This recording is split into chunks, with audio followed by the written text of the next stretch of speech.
everyone. Welcome back to On Purpose, the #1 health podcast in the world. Thank you so much for tuning in every single week to listen, learn, and grow. Now, you know that I like diving into the minds of unique individuals, people with incredible stories, fascinating backgrounds, people with insights that are going to help us understand how we can level up our own mindset. Now, today's guest is going to do just that. Today's guest is Russ, an American rapper, singer, songwriter, and producer. He's also the author of the USA Today and Wall Street Journal bestseller, It's All in Your Head.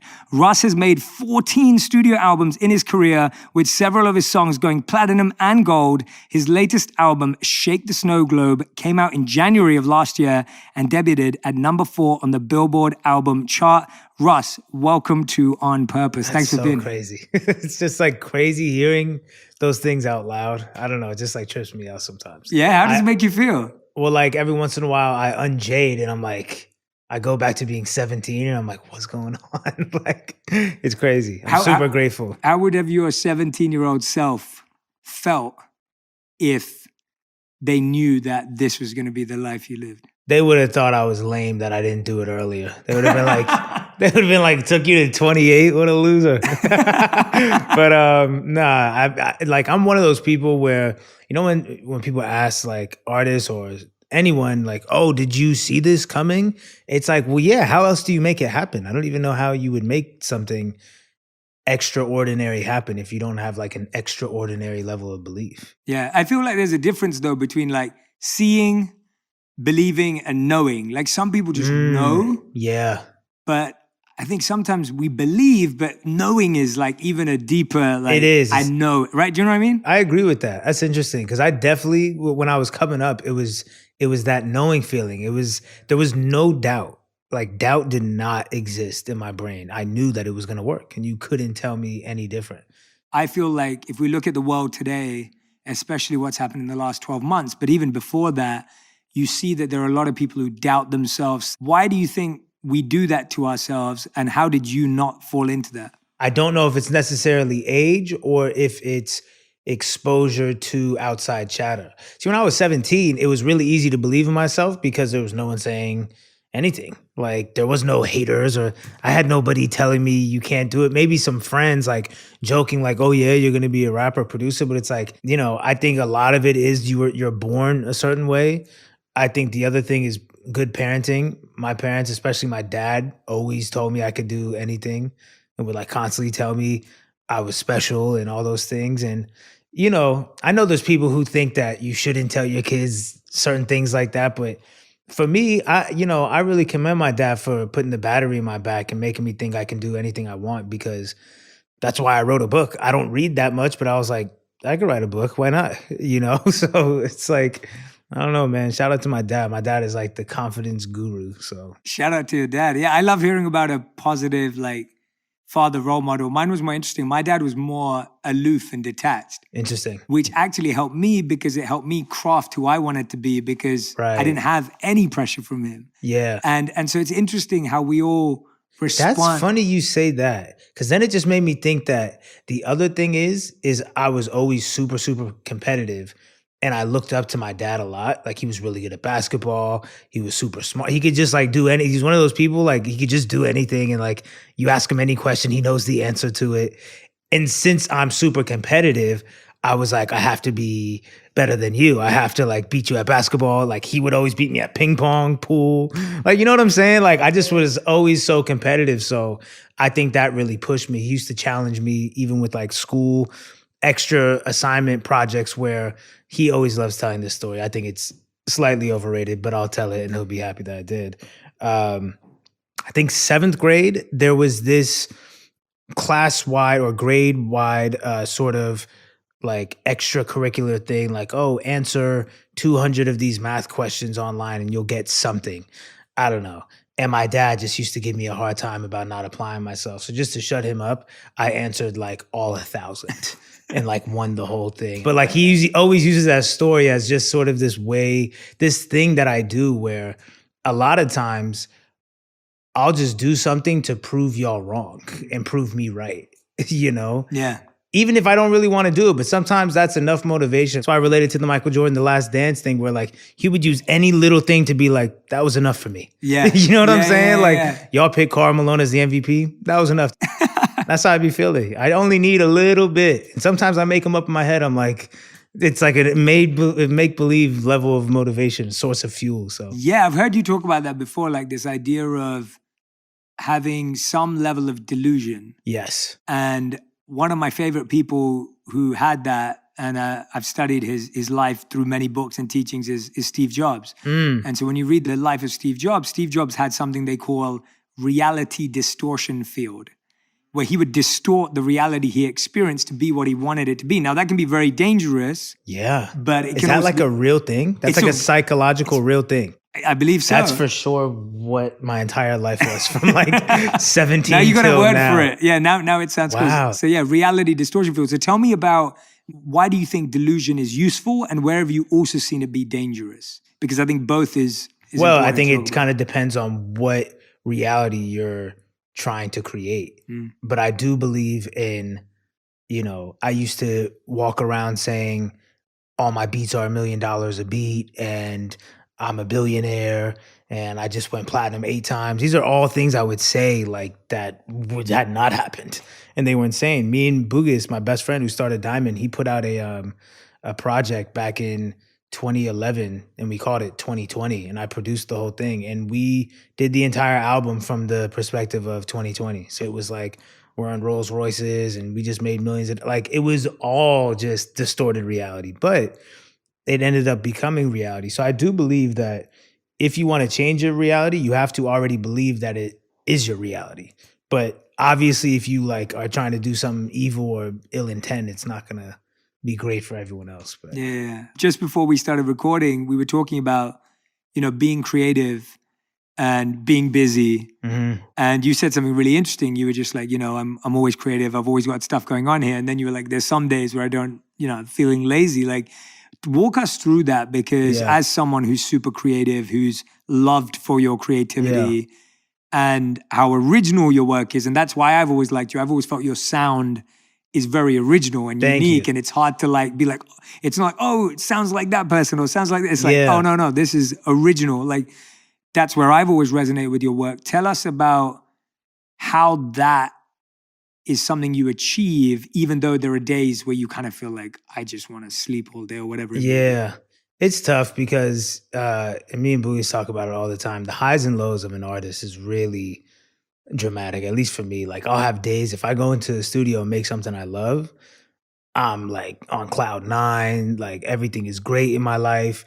But then I go to sleep and I wake up, and that next day, none of that matters. Like, I move on very quickly, and I'm just like, okay, now I need to make another one. But if I can't make another one, if that day I'm just not feeling it, or I go to the studio and I try and nothing works, I'm like, this is, I should just give up. This is it. I'll never get a creative source again. You know what I mean? And it gets very like, you sink really low sometimes, especially if you go, for me, I make so much music that if I don't make a song for 4 days, I'm like, this is crazy. Like, what's happening? I'm depressed. So it's hard, but you got to just remember that you just have to have faith in sort of the creator, in the infinite. And, I don't feel like I really make music. I feel like I deliver it, because I feel like when I have those moments, it's just something that's coming to me and I'm the vessel, and now I'm just delivering it and I'm executing it and I'm almost discovering it in the studio. I don't know if I'm creating it, I'm discovering it, if that makes sense. Yeah. So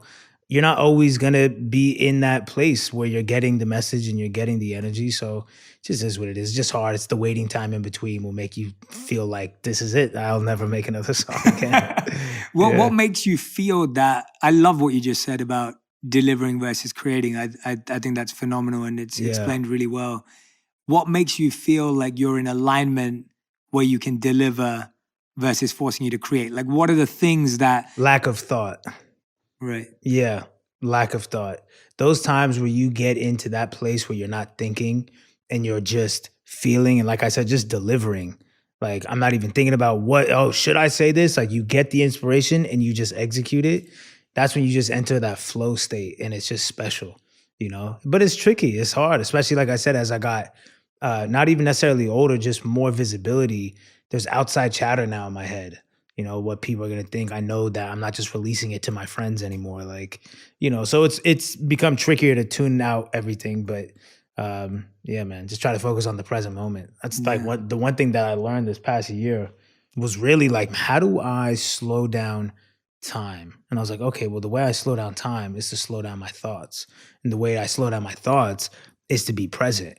You know, you notice if you're just mindless and you're making a sandwich, but you're thinking about, oh my God, what I need to do tomorrow. And what all of a sudden 2 hours passes, right? But if you really think about like, you cutting the sandwich and what that's like, and you stepping on the grass and what your feet feel like, time moves really slow. You realize how slow time moves. So I just try to do that. I try to stay in the present, even in the studio.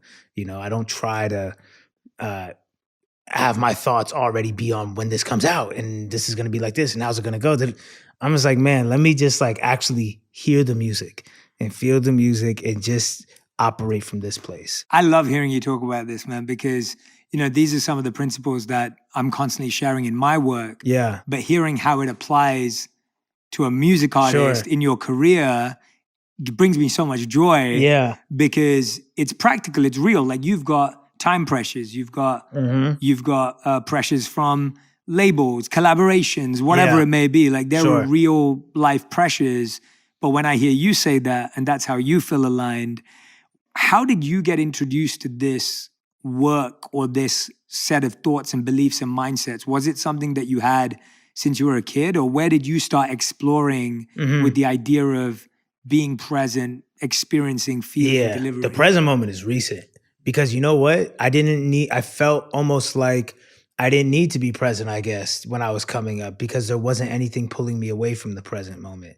I kind of only had the present moment, if that makes sense. It was just me and Bugis in the basement making songs, and that was it. There wasn't tours coming up and videos. There was none of that. So, but as this past year and past couple years have been happening, I got into the Power of Now book and just sort of just the whole ideology around just being present, and started reading more into that whole theory. And I bought into it. A lot of this stuff, people don't realize that a lot of this stuff, like the teachings, the self-help stuff, you have to be open to receiving it, and if you're not open to receiving it and you're not willing to buy into it, then I hear you, but God bless, I can only tell people what works for me. But it worked for me, being present. Yeah. I love that you mentioned the power of now. And then when you talk about flow state, for anyone who's listening, if you've not read that book, it's a brilliant book as well. Flow state. I haven't read that book. Yeah, it's called Flow. Wow. And for anyone who doesn't know, flow, the way it's defined in that book is where your skills meet your challenge. Exactly. So I saw like a YouTube video, and that was like enough for me. I should read the book though. Yeah, no. But you brought it up, and it's a brilliant concept, and you're really experiencing that, because most people, it says, experience when their challenge is above their skills, and so they feel frustrated and disappointed. Yeah, and then they give up. Yeah, or their skills are above their challenge, and then they feel bored because they actually have more skills than what they're trying to achieve. And I think I fell into that a little bit, which is why I started working with outside producers, because it was so easy for me to just like go downstairs and make like a Russ song. Like I have a million beats, I can make it be boom, do this. And it's like, all right, cool, whatever. But it kind of, I got into like a rut creatively because I was making songs, but I was like, it just wasn't even that fun, And I think it was because it wasn't that challenging anymore. So I started working with outside producers where it was like, okay, this is a bit of a challenge. And then further, I started trying to get on beats. Even if no one hears them, I started to get on production that I don't like, in a sense. Almost to just be like, can I make a song out of this? Wow. Yeah, just like, because I got the studio in my house and I don't need anyone to record me, so I can just be down there like experimenting. So there's been beats that producers send me and I'm like, I don't like this at all, but I wonder if I can make a song out of it. And it becomes this cool little like fun project. And a lot of times it's turned into songs that I'm like, this is crazy. Wow. Like I get so much more fulfillment out of it because I couldn't see it coming. A lot of my songs, I'm like, before, when I'm making the beat, I already know what the whole song's gonna sound like. And most of those usually end up being very successful, so I'm not gonna downplay them. But it does make the process not as on an Easter egg hunt. Yeah. So Yeah. yeah. I love hearing that because that's putting yourself in an uncomfortable situation. Right. And most of us avoid that. Yeah. Like most of us just want to hear a beat and feel something straight away. Right. Well, see, because people are around other people. I would probably never do that if there was people in the studio with me. Like, actually, out of all the beats you played, give me the one I don't like, and I'm just gonna try to make something. You know what I mean? Yeah. That's why I always tell people, whatever your craft is, make sure you have it in your house if you can, because those moments of solitude when you can kind of just be weird and experiment and dance around crazy and be nuts, that's where you're really gonna, I have a line where I say the public praises people for what they practice in private. So I just feel like that's when you gotta hone in on everything, is what you're doing in private. So when I'm by myself in the studio, I be getting weird. Can you tell us what's the weirdest thing that's ever happened? I mean, it's not that weird, but it's just like when I'm by myself, I'll put on a beat that I'm like, I don't even know what I'm about to do on this, and I'll just put the auto-tune all the way up and go stand in the booth for 60 takes, just wailing and just making noises. And I'll be like, this is wild, or this is trash, or this was really cool. Like I sent my manager some song I did where I made a beat and I just put the auto-tune on full blast and just freestyled the whole song. And I was like, I just had to get it out. Yeah. But it was cool. But like I would never put it out. But it was awesome. Dude, this is so inspiring. I love that approach. It's so refreshing hearing that. Well, it's a refreshing process, because you get so rigid with like your process and this is what I do. And we sit here and I make this kind of song.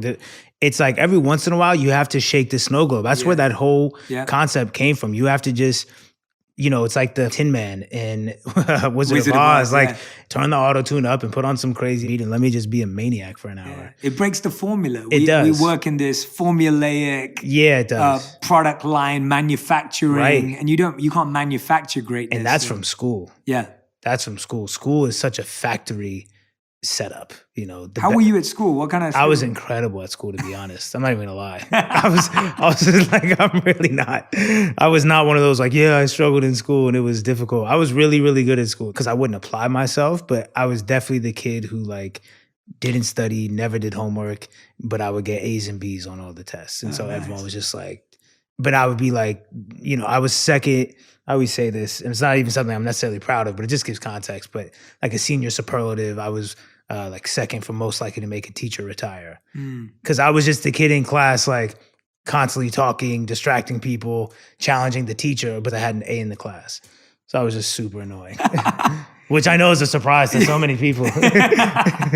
and so tell me, go back to the point you were making before I interjected around why you think that factory, yes. Well, yeah, because, you have an expiration date as a kid in school. You got to be out by a certain time in high school, whatever age it is.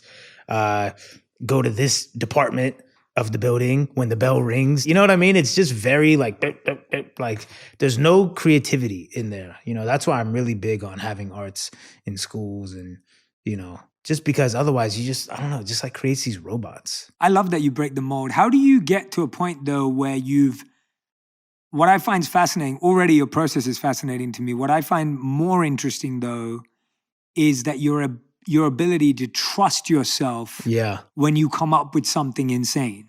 Yeah. Because very few people ever allow themselves to do a wild card thing. Right. Now, when you do a wild card thing in the studio on your own and you discover something like a sound or a auto-tune or whatever it is, and you discover a beat or a sound that you're like, oh, I like this. How do you then trust yourself to go with that when you play it to someone, they might be like, all right, you're crazy, Russ. Like, this is never going to work. How do you then approach that? It's that level of, it's that stain of confidence that's just, you can't remove. I just still, like, Nas has this quote in an interview, I believe, where he said, if it doesn't scare you, you shouldn't put it out. So I've always kind of like kept that in the back of my head. I usually move with that and I'm cool with that. And I like that with my fans. What I've created is this trust and this unpredictably unpredictable sort of relationship where they know they can expect me to be doing the unexpected, meaning they know It might be raps. They know it might be singing, but they don't know what it's going to sound like, but they know it's going to be me. And so I think I've done a very good job at painting my canvas and kind of giving people who I am. So it's allowed me a lot of creative freedom. I always tell up and coming artists, like, when you're coming up, you don't want to then, this is my opinion, when you're coming up and you're building your fan base, you're conditioning them to expect a certain thing from you, a certain sound or whatever. And you're creating this creative window. A lot of people, if you just come up only rapping, right? And you get your whole fan base off of only rapping. Let's say, you haven't really fully tapped into you yet, and now you want to start singing. A lot of fans are going to be like, you switched up, what are you doing? And you could lose a lot of people, and they might think that you're changing when really the whole time that's been you. You just didn't have enough time to discover it. So I was really proud of myself that I was able to kind of give people the whole scope of my creativity so that when I do go left field, no one's going to be like, what are you doing? Because it's kind of like, oh yeah, that's Russ just being Russ. Like, we know that sometimes he's giving us red, sometimes it's yellow, sometimes it's orange, whatever, That's kind of why I did the artworks all like that too. Yeah. Just to let you know that all my music is all different colors. It's not just one. Just spending this time with you already, and even when you came in and stuff, like, you're someone who's very comfortable in their own skin, but at the same time, you're not arrogant and egotistic. Really? And so wow. I don't feel did it. everyone I'm hear not that? feeling, yeah, I'm just. That's I'm a just, first. No, I agree too. I think I bought into the own narrative. Breezy doesn't have an ego. I love it. No, I definitely have an ego. No, I mean in the sense of let's talk about ego for a bit, because and I mean it in a good way. I was saying it as a compliment that I feel that you have a very from what I'm hearing, or at least, and I'm only basing on this conversation I've had with you, but it's like there's a stability between like knowing you want to learn more and be better, but you are confident about who you are and where you are, which is a beautiful place to be, by the way. Like, thank you. Who doesn't want to be between those two things? Yeah. How have you tempered that ego that we all have with the desire to learn and grow and realize there's more to go, but I'm really happy with what I've done, because that's what I'm hearing. Yeah. But I want to kind of break that down for people, because I think a lot of people live in either extreme. Either they're celebrating their last win for like 7 years. Right. Or they're just like, oh, I'm the worst. I'm never going to win. I'm never going to win. And they don't appreciate where they are. Yeah. I think for me, to be honest, despite perception or whatever, I had to hype myself up. I had to be the biggest believer of myself. That's the only reason why any of this worked. And I think that, and because I'm very vocal about it, because I'm putting it out into the universe so that it comes back, it could come off like I think I have nothing left to learn and nobody can offer me anything. And I know it. It's like, no, y'all just don't know what self-belief sounds like, clearly. You might know what it looks like, and some people are just more quiet about their self-belief just to get people to like them. Otherwise, you get kind of my perception. But but no, I've always still been a massive fan of people and a massive just supporter of anything dope. Anyone that knows me from when I was nothing to now, from 2 years old to now, like, if you're dope at anything, I'm always the first person to like root for you, DM you, send you advice, like, bro, hit me anytime. And even just looking up to people, I'm a fan out. I'm like, yo, you're incredible. I would love to work with you. I'm that person too. So I don't know. It's the duality. You are able to have the utmost confidence in yourself while still also knowing that, okay, but this person is really dope too. And if we come together, it could be really fire. I'm just really confident in myself. And so I'm not desperate to reach after collabs and things like that. But it doesn't mean I don't think that I know everything. And, I'm always asking all my engineer friends, like, yo, what plugin is that? Like, this is crazy, yo, you're fired. And people you could ask even like Kid Super. When I first met him, the dude who made this sweater, he did my Gypsy video years ago, like 2014. And when I first met him, he thought I was hella weird or like socially awkward, because I kept giving him mad compliments because I was it was like my first real kind of video-ish, even though it wasn't like some big production. But I was just so enamored by the process, and I thought it was so dope that I'm just like, that's who I am. I'm a very complimentary person, and like, I'm always going to give people their flowers. And he was just like, I'm like, nah, I genuinely feel like that. So I don't know. I've always been able to have that level of duality. Yeah, I love the idea of that paradox. Like it feels Yeah. like it's not allowed. Like it sounds like it should not be possible to think both those things. Yeah. But actually that's where all the magic happens. I agree. Right? Like that we always think, no, you have to choose, you have to decide, or you're either or. But actually hearing you say that, yeah, actually I think both those things. Yeah. I love that. And I love how that doesn't stop you from appreciating others. Yeah. Who was it that appreciated your sound earlier on that you think made a difference to you and made, guided you? Or was it just you for yourself? It was me and probably Bugis. Like, for the longest time, it was just Bugis rapping and me producing. And that was my closest example of like someone who I thought had really good taste and I trusted their opinion artistically. So when Bugis gave me the green light to be like, yo, yeah, you should rap, it was just kind of like, okay, well, game over for everyone else. Like if Bugis thinks it's tight, so, and that's how it still is. Like,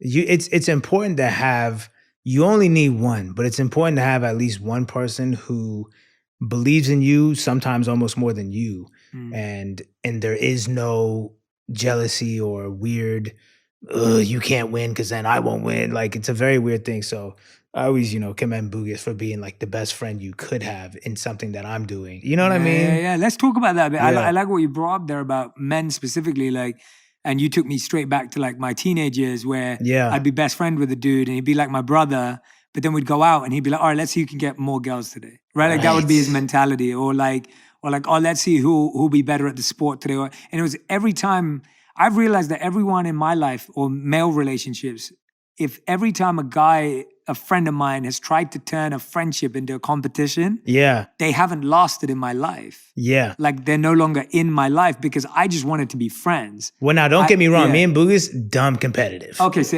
explain. We played basketball together. Like anything me and Bugis will turn into a competition for sure. But when it comes to a dream you're following after, like it's never like, yo, how many streams did your song do, bro? You know what I'm saying? It's never been that. How do you build that balance? What is it about him and what is it about you that allows you to build that kind of a friendship? Because I think that's rare. Yeah, I do too. Especially in today's social media world, stream world. I mean, followers, views, comments, engagement, all this stuff that we all talk about. I think we're both trying to do the same thing, and we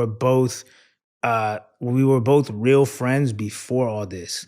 And we both understood, we read Napoleon Hill, so we understand the power of a mastermind. And we just, as big of egos as me and him have, we never let it get in the way of like supporting one another and any of that, So I don't know. I just think it comes down to the person. Like, how real are you? Some people are just fake. It is what it is. Yeah. No, and that idea of being able to have at least even one person. Just like one. You said, that's all you need. You don't need. Yeah, because sometimes we want 10 or 20 like that. And you're right, for most of us, we're lucky to have one. Yeah. And that's a good enough start. You mentioned Napoleon Hill and Mastermind. What age were you when you read that book? 17. Bugis gave me the book. So Bugis was putting me on to a lot of that stuff. He put me on to Napoleon Hill. He put me on to The Alchemist. So that's the thing. We weren't just like the typical 17, 18-year-olds, hanging out. We graduated high school 17 and we just were locked in the studio from then until now, So it was a lot of self-discovery, but out the gate, once we left high school, we were reading those books. So it was just kind of like, we were ready to go mentally. Like we read those books and we're both the kind of people that we buy into something quick. And then we latch onto it, and then that's that. If that's what we believe, you can't tell us anything different. Like if I went vegan for a year because I watched one documentary and like that was that. Like once something clicks in my brain, I'm done. You know what I mean? Like right now, I haven't had bread or grains in 2 weeks because I just like woke up and it clicked. Like my brother, nutritionist, told me and I latched onto and boom, that's it. Me and him have always been very good at just, once we decide something, that's what it is. He lost a bunch of weight, 30, 40 pounds because he just decided I'm done, So once me and him decided this is what we were doing with our lives, there was no, but maybe we're not doing it with our lives or this was it. And we were both fully committed. and every day and every second of our lives was committed to this, you know? That requires such a level of discipline to like Yeah. make a choice and to stick with it. And I find like that's something a lot of us struggle with today. Like I'm habits, terrible at yeah. discipline, and I've always been terrible at work ethic. Well, it sounds But like- then I realized that it was the work and not my work ethic. It was the work, you know? I didn't have good work ethic in school because I didn't like the work. It's not hard to get up and do something you love every day. And I think people get judged off their work ethic incorrectly because they get judged. Their work ethic is judged off of how well and how consistent they're doing work they don't enjoy. Mhm. How can you judge somebody off of that? Yeah. Judge me off of, you know, what I love. That's how I can really tell if you're about it or not. Like, you say you love this. You say you love basketball, and I know you do. But you're not putting in the work. That's how I know you're not really about it. Now I can judge you accurately. But if you're a basketball player and you love basketball, but you know, somebody's judging you off of how well you do paintings, and every day you're in the art studio, that's not even fair. I love that. What do you think is the most difficult thing you've been through personally? Like, what's been a moment, a time in your life where you felt you were really battling with something to overcome it?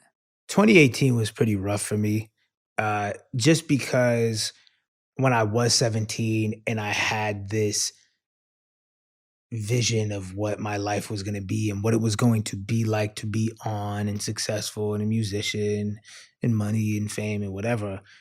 I had this very innocent, like, just the world is made out of like marshmallows and cotton candy perspective on it, you know? And when I got on, it started off like that. But then it very quickly turned, and I got this very nasty side of like fame where there's a lot of negativity and hate and narratives and things that are out of your control and things that are so frustrating, trying to fight everything. Cause I'm a fighter, you know, and I'm competitive, and I don't like just rolling over. So this isn't a broken version of success. This just is success. This comes with it too. I didn't plan for that. I thought like once you get on, everything is perfect and everything is fine. Cause that's what you think when you're 17. So that was tough. Just like the dose of reality of like, oh, okay, this is not what I thought it was going to be. But that has to be okay because this is what it is. That's such a brilliant thought that you just said, that it wasn't a broken version of success. That just was success. Yeah. And it's so interesting because you're so right that when we're teens, we think we're going to get to a place where it doesn't matter. And even now, I think a lot of people look at people like yourself and other people that we both may know in our lives, and people just be like, oh yeah, but that person's life, everything probably just works out just the way they want it. That's what's so frustrating, right? Is that people on the outside looking in, their response to everything any famous person is going through is, you have millions of dollars, why do you care about anything? It's like, what do y'all think money is? According to most people's theory, once you have fame and money, you have no emotions. That's it. You're no longer a human is what you're trying to tell me. I shouldn't feel sadness. I shouldn't feel anything because I have money and fame. It's like, okay, let's run with that. Fine, I'll buy into that for the sake of the conversation. However, if you're telling me now that because of money, I'm above certain human emotions, then you're telling me I'm above you. So now when I act like I'm above you, don't now also come back and say, why are you acting like you're better than me? Well, you just told me I'm better than you because I don't even have the same emotions you have. So which one is it? Am I better than you, or do I experience the same emotions as you? It can't be both. That's why I encourage people on the outside looking in to just shut up.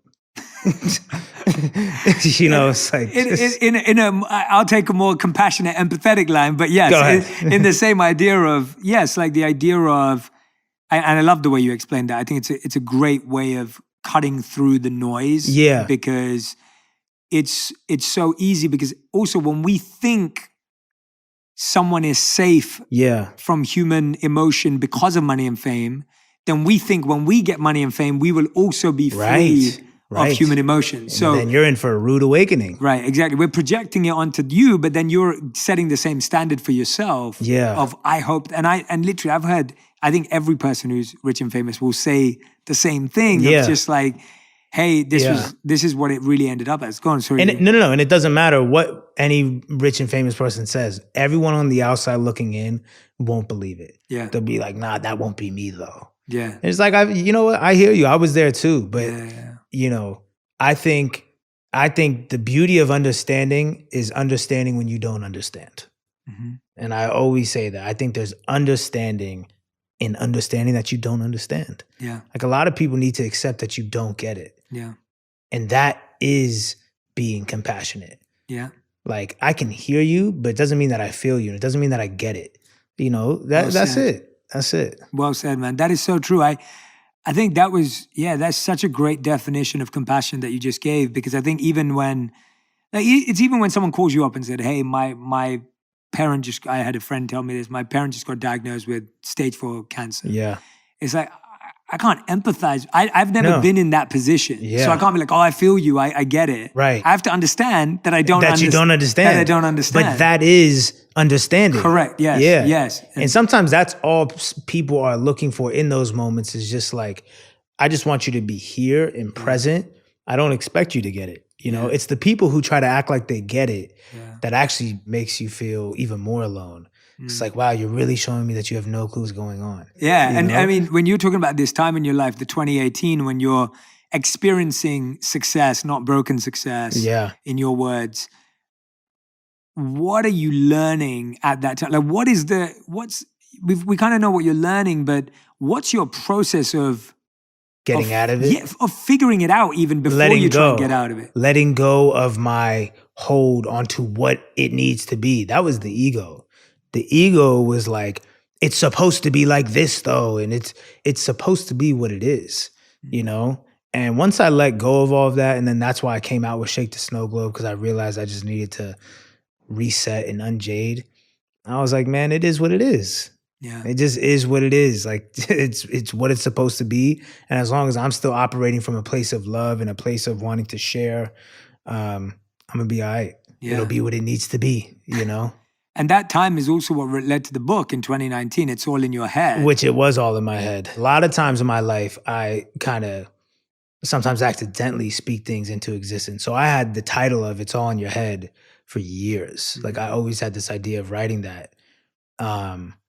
From a positive standpoint, obviously, like, you know, manifesting and self-belief and all those things. But it's funny that I had this title, It's All in Your Head, right? You're your own worst enemy or your own biggest fan. You pick whatever it is. And then while I have this title, 2018 happens and I'm losing to myself mentally. You know, I had to snap out of it, you know? So it was just one of those things where I needed to like listen to my own advice and be like, bro, it's all in your head now, you know, like, but now on the negative side. Yeah. But it's a choice at this point. Do you want to fight everything and fight the whole world, or do you want to let it go? Yeah. And was writing the book quite therapeutic in that? Because I almost feel like when you're writing a book called It's All in Your Head, it's far more simpler to go inward because you're kind of dealing with topics and themes that work for you. What was the biggest thing that you put in the book that you felt was what helped you overcome and work? Man, that whole book, and especially the process of it, it was like an interview. So I had this woman who would come and she had the tape recorder, and I had all the chapters mapped out, like what I was, you know, because it was all song titles. So I knew what the chapters were going to be. I knew what I was going to talk about. I just needed somebody to help me organize all my thoughts. So she would come with the tape recorder and just we would go chapter by chapter, and she would say, okay, we'll talk about manifesting, what it means to you. And I would just talk. And so it was really like a week and a half of therapy sessions. And then we organized all of it together. And I, you know, did my stuff and whatever. And it was like, man, this was it. That's why I love that book, because it's really me. Like that was me talking to a therapist for a week and a half in a book. I love, And how amazing is that people have that accessible to them. Right. Because if everyone could have a diary of them being in therapy, right, I think that would be phenomenal. Like, to be able to look back and work through it. You've mentioned manifestation a few times, and I think you've taught us some really, in my opinion, again, very personal and refreshing ways. Yeah. We hear about the word a lot, and randomly, you're obviously someone who believes it, lives it, knows it, is experiencing it.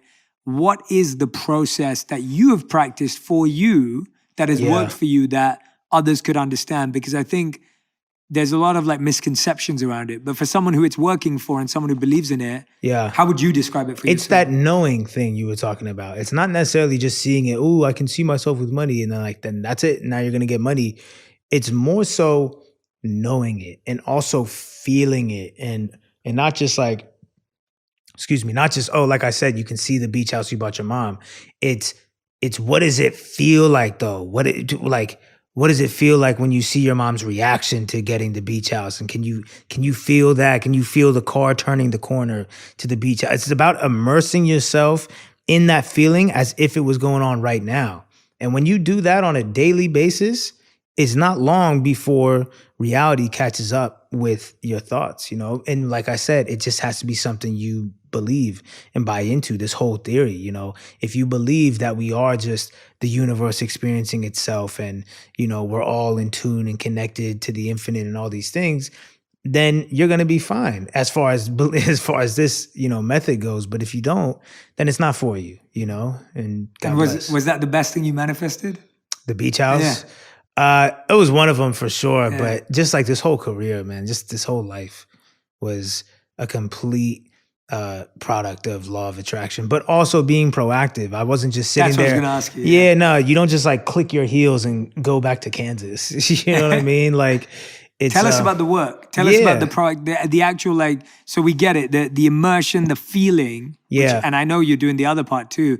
Tell us about the strategy, the networking, the actual skill. Yeah. Because you have to have a skill, right? Well, skill can get developed, Skill is developed. I was not the most skilled when I started at all. All of it sucked. So, you develop skill through repetition and through practice and putting in the work.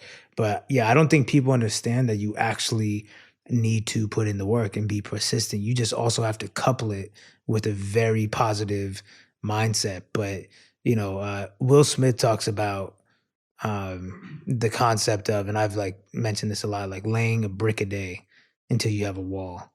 I think his dad took them, you know the story I'm talking about? Yeah, and they like did the brick a day. Like, how are we going to build a wall? And you go out there and you lay a brick a day. So I really resonate with that whole story and concept. And I think it's really true. I think a lot of people are just focused on the whole bigger picture and like, how am I going to be this famous musician? Like, I haven't even made a song yet.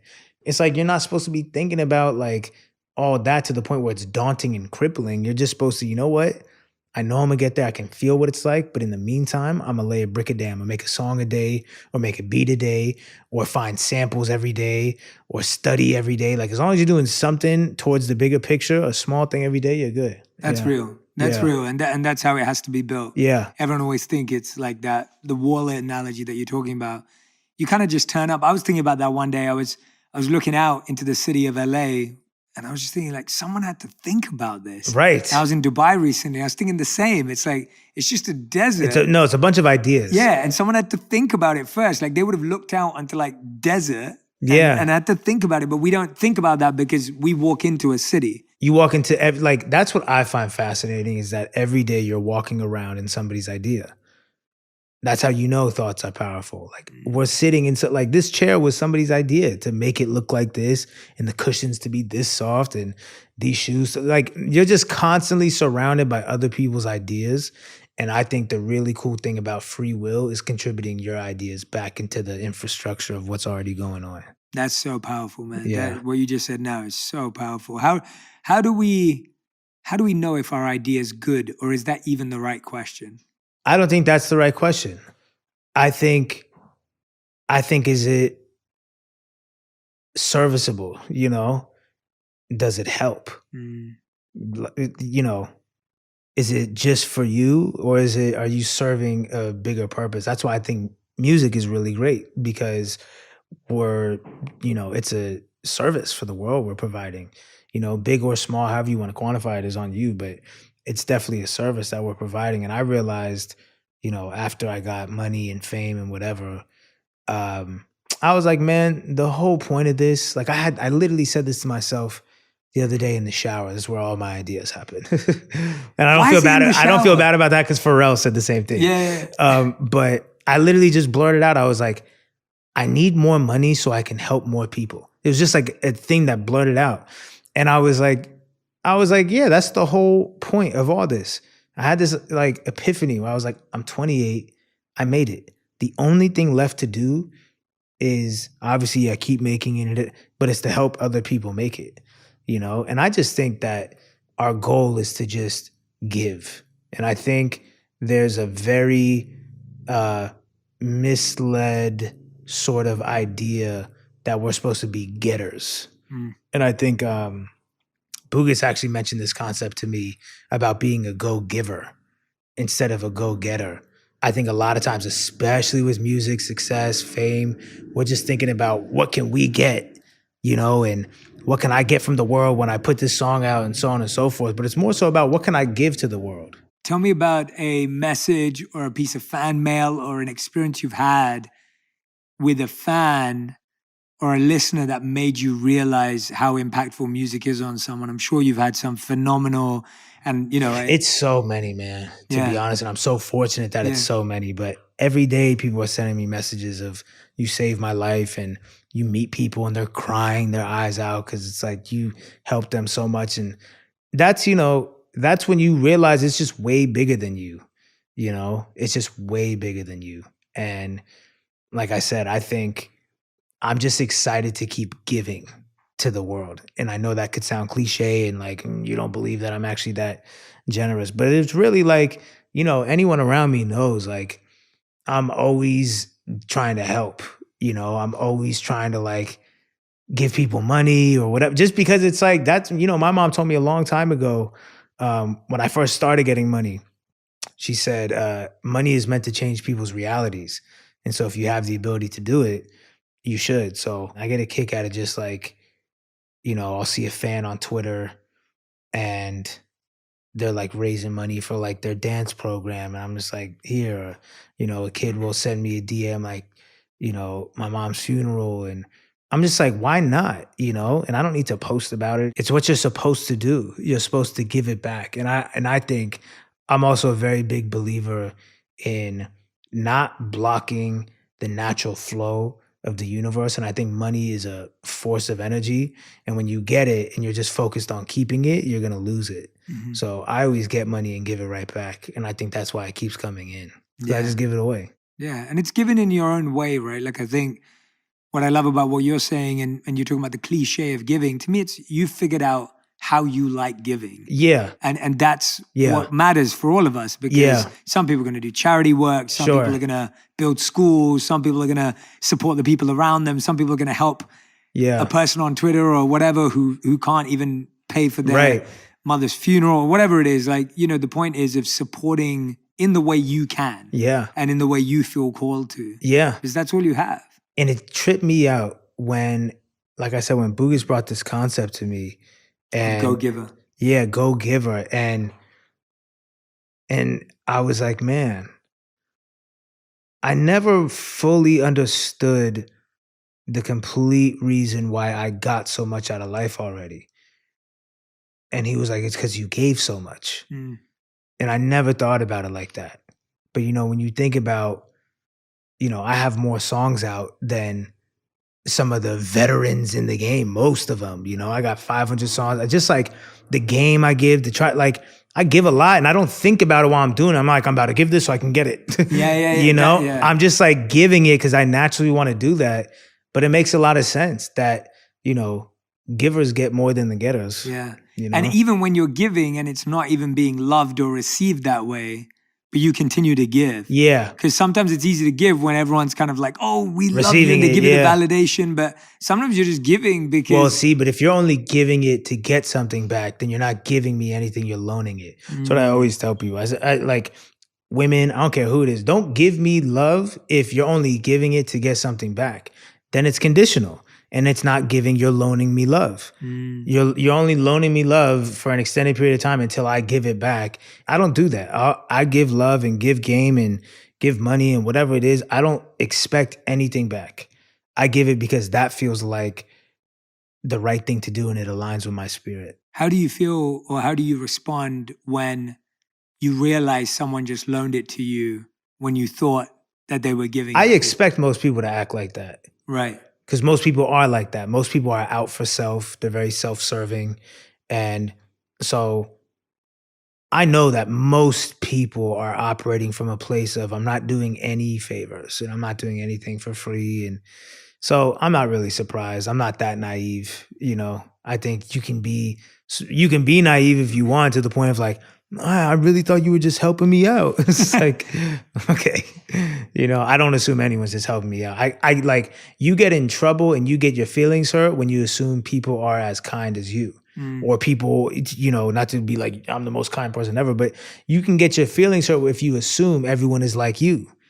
That's when you get disappointed and, you know, and you suffer. And the whole thing with suffering, it comes from attachment. So if you get attached to the idea that, oh, well, they're going to operate how I'm operating, you're going to suffer, you know? So I try not to get attached to anything really. Yeah. That's the only time people suffer is when there's attachment involved. Yeah. You know, you're not going to freak out if a water bottle right here gets like burned or your table gets burned. You're not that attached to the table, you know? So that's when you got to like choose in life what's worth getting attached to, which I really think it's people and animals, people and pets. It's about it. Yeah. You know, everything else is pretty replaceable off top of my head. Yeah, I'm going to add people, pets, and purpose. We'll add a third one. Sure. Yeah. People, pets, and purpose. I like that. Yeah. But even the purpose, it's hard. You know, you get so attached to that, you can suffer a lot along the way if things don't go the way you want them. That's what happened to me in 2018. I was suffering because it wasn't going the way I was attached to. And once I let go of that attachment to how I thought it was supposed to go, I was fine. Yeah. You know, sure, there's dips and here and there, but for the most part, I'm good. Yeah, I always say to people, you get to where you want in life, just not in the way you imagined it. Yeah, or when. Yeah, or when you imagined it. And that's the challenge, right? It's like you have reality and then you have your projector screen up here. Yeah. And you're trying to make this projector screen happen, but this is reality right now. Yeah. And that's what you're actually going through. Just have faith that whatever you want, you're gonna get it, and whatever life you want, you're gonna achieve it. But it doesn't matter when. That should be irrelevant. You know, you can't put a deadline on your own success. It's crazy. Yeah. It ruins people. You know those people that are like, by 30, if I don't have, and it's like, then what's going to happen at 30 if you don't?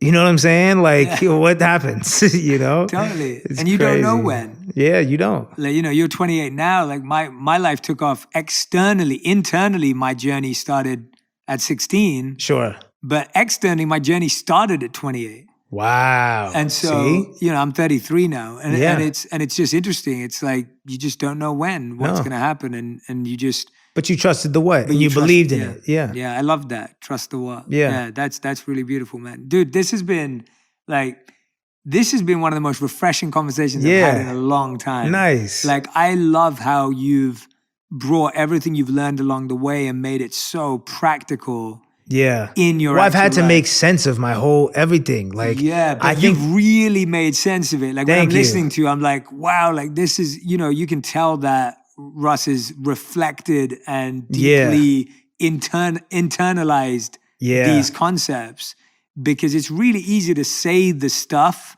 but the practical aspects of it, of how you live it, is what's blown me away. Yeah, like, I appreciate it. Well, I always tell people, being a musician, it's such a self-discovery thing. Like, you learn just so much about yourself and the universe when you're an artist, and you're, you know, it's just, it's such about like diving deep into the depths of yourself and discovering you. And it's when you're the type of artist I feel like I am, which is, I'm trying to talk about the truth. I'm trying to help people. I had to kind of, those self-help books and just kind of moving through this journey, I had to find the way to apply all of this stuff to my life in a practical, productive way. You can tell, man. You can tell. It's Thank real. you. But we end every interview with the final 5. So this is a rapid fire, fast 5. So you're going to answer every question in 1 word or 1 sentence maximum. Fire. So that's for every one of them. Easy for you. You're a lyricist, and, and you know, this will be easy for you. All right. The first question is, what's the best advice you've ever received? What if it can turn out better than you can imagine? Second question, what's the worst advice you've ever received? Be realistic. Nice. That's good. That's a good one. All right. Third question, what's one thing you're trying to learn or grow and develop right now?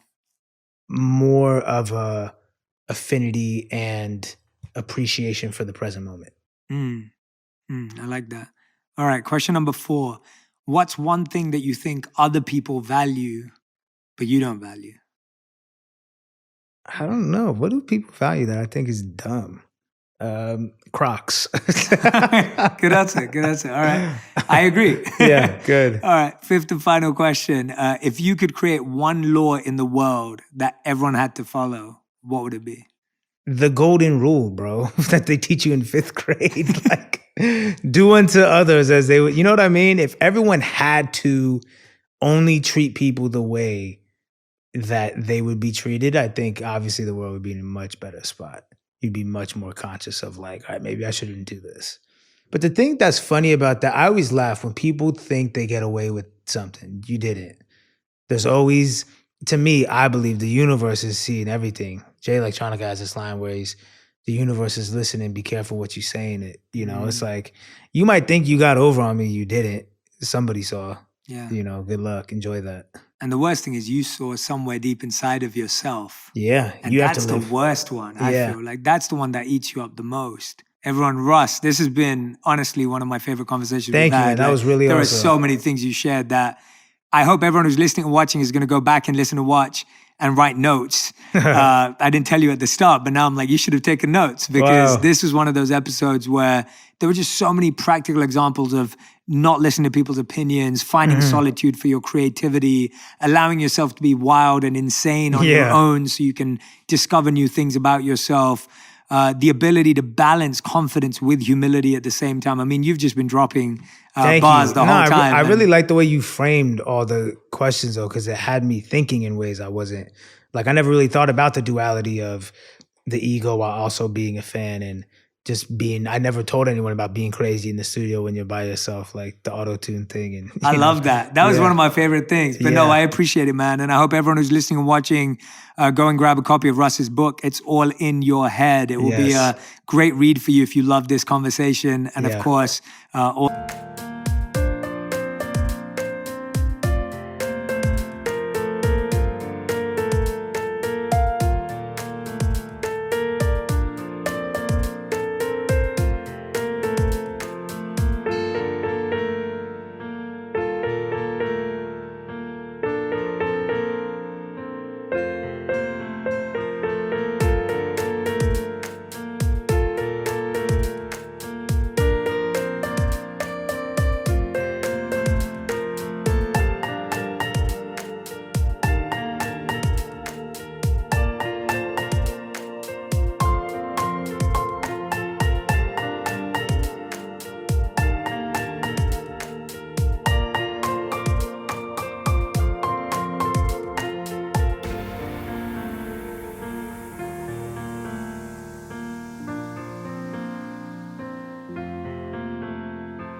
the music, all the albums. But thank you for coming on Purpose, man. And we hope we can have you back for part 2. For sure. Thanks for having me. Yeah, we should do this regularly because I feel like it would be nice to see your evolution and your growth as time goes on. Yeah. So I loved it, man. Thank you, Russ. Thank you, bro. Thank you. Everyone who's listening and watching, thank you for watching On Purpose.